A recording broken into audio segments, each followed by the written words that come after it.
Good morning, welcome to CATEX-TV. My name is Frank Fortunato. This is a live broadcast from Princeton, New Jersey. Today is Monday, August 31st, 2009.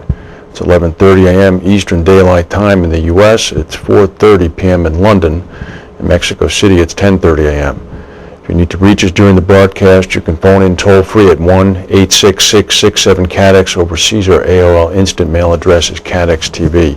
We know this is a bank holiday in Britain, so if you're watching this from home, enjoy the three-day weekend. On this day in 1954, Hurricane Carol blasted into the northeastern U.S., causing over 70 deaths and millions of dollars of damage.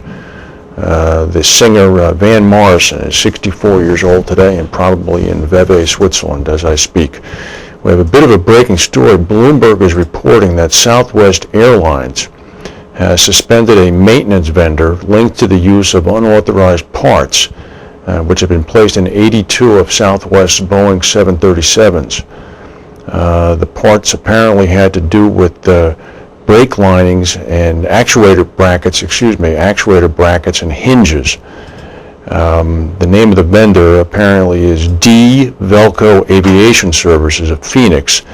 This is the vendor that hired a subcontractor as one of its own maintenance vendors. That subcontractor has not yet been named, but Velco has in fact been suspended. The FAA is apparently closely monitoring this. Southwest is the largest low-fare carrier in the United States. Now to our main news. There are a tremendous spate of wildfires out in the western U.S. 2 firefighters were killed, and the most serious one of them. This is a large fire that's burning in Los Angeles County. It's already consumed thousands of homes and a communications center. The firefighters were killed when their vehicle rolled down a mountainside. 12,000 homes are now threatened, as well as communications and astronomy centers on top of Mount Wilson. On the blaze's northwestern front, Mount Gleason near the city of Acton has been consumed. The 2 firefighters were killed in the crash. They were both veteran firefighters. The authorities have not given yet a cause. The blaze was only about 5% contained this morning. It scorched 71 miles of the Angeles National Forest. Mandatory evacuations are in effect for parts of Glendale, Pasadena, and other towns just north of Los Angeles. At least 18 homes have already been destroyed. Firefighters expect that toll will greatly increase. On Mount Wilson, the fires are approaching transmitters from more than 20 television stations and radio stations, as well as cell phone providers. TV stations said that if the antennas burned, broadcast signals would be affected, but that satellite and cable transmissions would in fact be fine. 2 giant telescopes and several multi-million-dollar university programs are housed in the century-old Mount Wilson Observatory. That has now been threatened. The fire is steadily growing. It's doubled in size yesterday. The forest fire people are saying that it's possible it will double in size again tomorrow. The fire was only one of many burning up and down California. There's another fire that's destroyed 60 homes northeast of Sacramento, centered around the town of Auburn. That fire has blackened 275 acres and is only 50% contained. Out by Yosemite National Park in Mariposa County, a nearly 7 square mile fire has burned. That's forced the evacuation of 50 homes. And further to the east in rural Utah, a lightning spark fire has already destroyed more than 12 square miles in the Pine Valley Wilderness area. Well, to the south, there's a big storm coming onto Baja California. Hurricane Jimena is roaring towards Mexico's resort-studded Baja California Peninsula. It's a Category 4 storm. It's expected to hit Baja sometime tomorrow night. Here's the path. At least 10,000 families will be evacuated.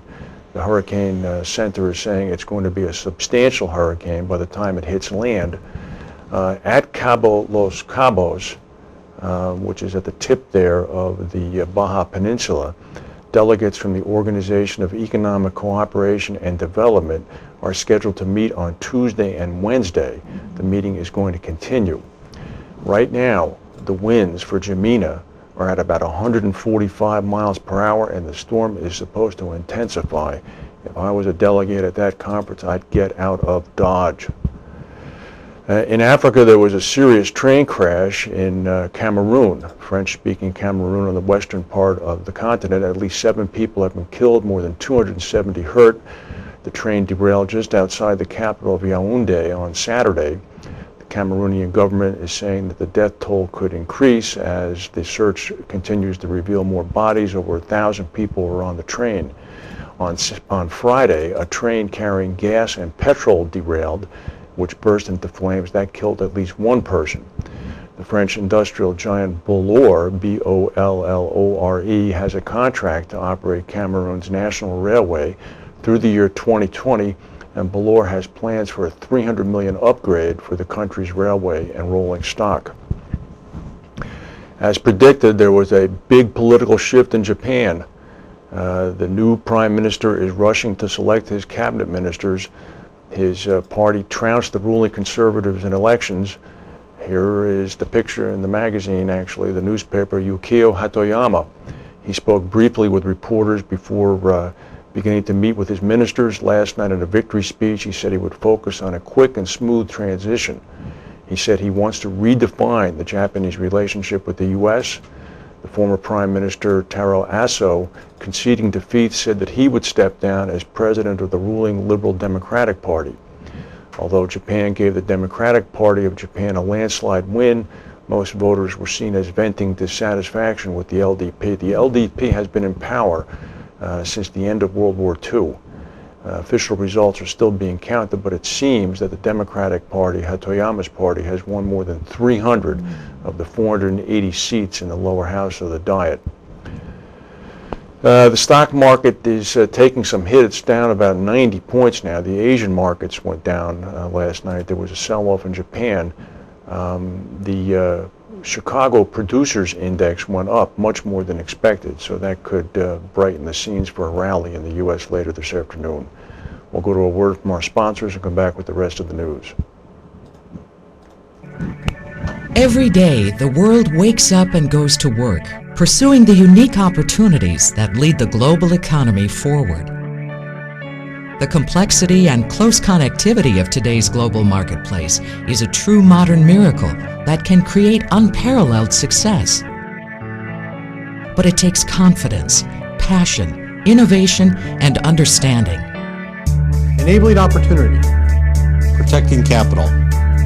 Engineering innovation. Investing in your future. Ensuring continuity. Finding the right balance. It takes Aon.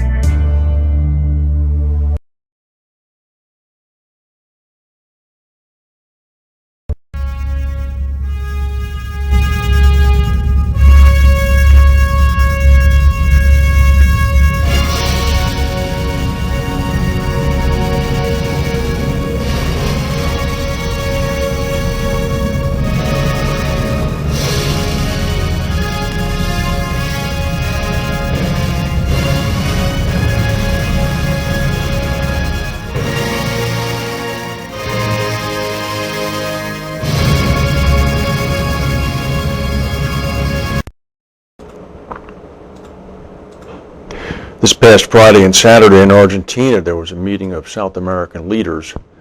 It's interesting now because the president of Colombia, Alvaro Uribe, has been diagnosed with the swine flu. Colombian officials have advised other South American leaders who met with him at the summit to have blood tests and check to see whether they have been exposed to the virus. The 57-year-old Colombian president began feeling sick on Friday, and he was confirmed to have the swine flu after he returned home. According to health authorities in Colombia, this isn't something that has us scared. They say that Uribe is not considered a high-risk patient, and he is continuing to work at home from his computer. They said there's no need to put the president in isolation and that his condition would be monitored for the next week. During a Union of South American Nations summit meeting on Friday and Saturday, Uribe spent hours defending his plan to give American troops more access to Colombian bases for drug trafficking assistance. No other government officials have immediately reported that their leaders are sick. Venezuelan President Hugo Chavez, who attended